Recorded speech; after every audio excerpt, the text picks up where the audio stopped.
नमस्कार मंडळी. आज आपण अतिशय चटपटीत आंबट गोड लिंबाचं लोणचं बनवणार आहोत. लोणचं बनवायला पिकलेले लिंबू घ्या आणि कागदी लिंबू म्हणजेच त्याची साल एकदम पातळ असते अशा प्रकारचे लिंबू घ्यायचे आणि लिंबू ताजे घ्यायचे आहे. लिंबूवर कुठल्याही प्रकारचा डाग नसला पाहिजे. परंतु मी थोड्याच प्रमाणामध्ये लोणचं बनवत आहे आणि हे लिंबू गावावरून आलेले आहे तर त्याच्यावरती थोडेसे डाग पडलेले आहे. परंतु हे लोणचं फक्त काही दिवसापुरतं मी करणार आहे, म्हणजे 8-1 दिवसात हे लोणचं संपणार आहे. तर बघा, काही लिंबू जरा जास्त पिकलेले होते, नरम होते, तर मी रस काढून ठेवलेला आहे. तर हा रसही आपण उपयोगात आणू शकतो. काचेच्या बॉटलमध्ये ठेवायचा आणि फ्रीजमध्ये तुम्ही साठवून ठेवू शकता.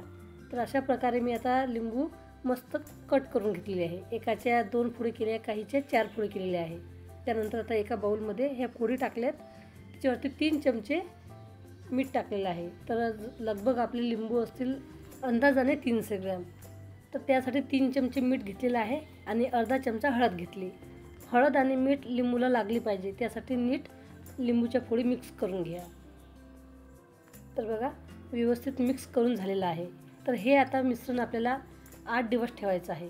दररोज सकाळी एक वेळ ते खालचं वर करायचं आहे, जेणेकरून ते खराब व्हायला नको किंवा बुरशी यायला नको. तर बघा, 8 दिवस झालेले आहे आणि लिंबू मस्त मुरलेले आहेत. लोणचं मस्त मुरलेलं आहे, नरम झालेलं आहे.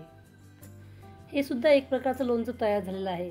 तर गावा साईडला असंही लोणचं करतात, फक्त हळद मीठ टाकून लिंबाचं लोणचं तयार करतात. तर आता आपल्याला मस्त झणझणीत आंबट गोड लोणचं तयार करायचं आहे. त्यासाठी 1 मोठी वाटी गूळ घेतलेला आहे, 1 चमचा लाल तिखट, काश्मीरी लाल मिरची पावडर आहे आणि गूळ बघा 1 मोठी वाटी घेतलेली आहे, 1 चमचा बडीशेप, 1 चमचा धने, अर्धा चमचा जिरे आणि 10 ते 12 काळे मिरे. हे साहित्य आपल्याला आता कढईमध्ये टाकायचं आहे आणि हलकंसं भाजायचं आहे. फक्त त्यातील ओलसरपणा कमी झाला पाहिजे. तर एखादा मिनिट सर्व साहित्य आपल्याला परतून घ्यायचं आहे. लाल तिखट तुम्ही तुमच्या आवडीनुसार कमी जास्त करू शकता. तसेच जर तुम्ही लिंबू अर्धा किलो घेतले तर अर्धा किलोसाठी 400 ग्रॅम गूळ घ्यायचा आहे, 1.5 चमचा बडीशेप, 1.5 चमचा धने, 15 मिरे आणि अर्धा ते पाऊण चमचा जिरे. हे साहित्य अर्धा किलो लिंबूसाठी परफेक्ट होते. तर आता आपण मसाले भाजून घेतलेले आहेत. त्यानंतर परत कढई ठेवली, त्यामध्ये गूळ टाकला आणि 2 चमचे पाणी टाकलेलं आहे. ज्या चमच्याने आपण मिक्स करत आहोत त्या चमच्याने मी 2 चमचे या गुळामध्ये पाणी घेतलेलं आहे. गूळ मस्त वितळून घ्यायचा आहे, याचा पाक तयार करायचा नाही. पूर्णपणे गूळ उकळून झाल्यानंतर फक्त याला उकळी आणायची आहे. इथपर्यंतच आपल्याला गूळ शिजवून घ्यायचा आहे. तर बघा, मस्त गुळाला उकळी आलेली आहे. एखादा मिनिट गॅस चालू ठेवायचा, नंतर गॅस बंद करायचा. तोपर्यंत आपण जे मसाले भाजून घेतलेले आहे ते जाळसर कुटून घेऊ. गुळाचा पाक पहिल्यापेक्षा थोडासा घट्ट वाटत आहे. आता सध्या गुळाचा पाक थोडा गरमच आहे आणि हा गरम असतानाच यामध्ये आता आपण इतर मसाले टाकूया. तर अर्धा चमचा मी कलोंजी घेतली, म्हणजे कांद्याचं बी घेतलेलं आहे. ऑप्शनल आहे, तुमच्याकडे असलं तर टाका, नाही टाकलं तरी हरकत नाही.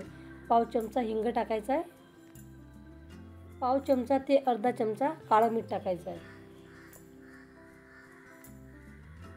1 चमचा लाल मिरची पावडर किंवा तुमच्या इच्छेनुसार कमी जास्त करू शकता आणि जाळसर कुटलेला धने, जिरे, बडीशेपचा मसाला हा आता आपण टाकलेला आहे आणि हा सर्व मसाला या गुळाच्या पाकामध्ये एकजीव करून घेणार आहोत.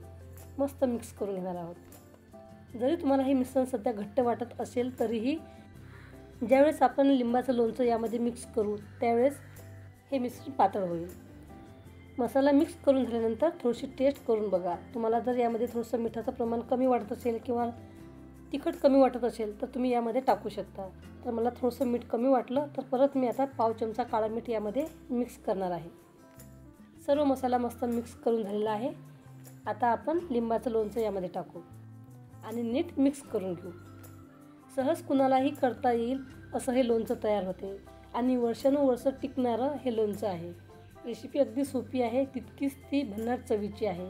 मस्त आंबट गोड तिखट हे लोणचं तयार होते. तुम्ही फक्त गूळ टाकूनही हे लोणचं करू शकता आणि असं लोणचं उपासालाही तुम्ही खाऊ शकता. इतर मसाला टाकायची गरज नाही. तसंही लोणचं करू शकता किंवा जे मसाले दाखवलेले आहे ते टाकूनही तुम्ही लोणचं तयार करू शकता. लोणचं मस्त मिक्स करून झालेलं आहे. आणि बघा लोणचं मस्त नरमसुद्धा आहे, कारण आपण 8 दिवस हे मिठामध्ये मुरून ठेवलेलं आहे. 8 दिवस आपण त्याला सतत हात दिलेला आहे. ते मस्त नरम झालेलं आहे आणि आता या गुळाच्या पाकामध्ये टाकलेलं आहे. एखादी काचेची बॉटल घ्यायची आणि त्याच्यामध्ये लोणचं भरून ठेवायचं. अशाच प्रकारच्या नवनवीन पारंपरिक पावसाळी रानभाज्या, पावसाळी रानभाज्याची माहिती, रेसिपी तसेच इतर मोसमानुसार व्हिडिओ आपल्या चॅनलवरती मी नेहमी अपलोड करत असते. तसेच देवाधर्माचे, तीर्थक्षेत्राबद्दलची माहिती हेही व्हिडिओ आपल्या चॅनलवरती मी नेहमी अपलोड करत असते. तर आपल्या इच्छेनुसार, आपल्या आवडीनुसार आपण बघू शकता. सर्वप्रथम माझ्या चॅनलवरती जर तुम्ही नवीन असाल तर चॅनलला सबस्क्राईब करा. बाजूला घंटीचं बटन असते त्याच्यावर क्लिक करा, जेणेकरून जेही व्हिडिओ मी अपलोड करेल त्याची माहिती तुम्हाला लगेच येईल आणि येणारे व्हिडिओ तुम्ही सहज बघू शकाल. व्हिडिओ आवडला तर व्हिडिओला लाईक करा, कमेंट करा, शेअरसुद्धा करा. धन्यवाद मंडळी.